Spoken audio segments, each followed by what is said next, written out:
So, since I couldn't get the queen bee pet, I set my eyes on the new and rare sunflower plant and grow a garden. However, I was faced with a huge issue.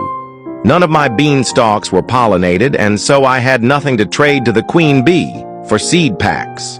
However, out of nowhere, the femboy bee came up from behind me and told me that he could fix my pollination problem and told me to follow him. And so I did.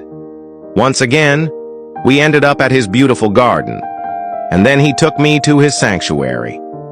And then I couldn't believe my eyes. There was more of them. The femboy bees then gave me a trade offer. They told me they would pollinate my beanstalks, and in return, I would let them keep any beanstalk that they pollinated of their choosing. So I accepted their deal in a heartbeat, and we set off to my garden.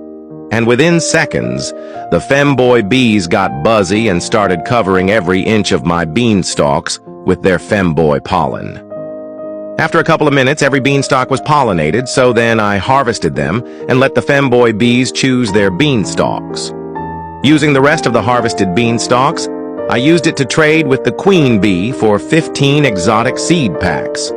And once all the femboy bees were situated around me and dousing me with their luck, I opened the first pack, and sadly it was a foxglove.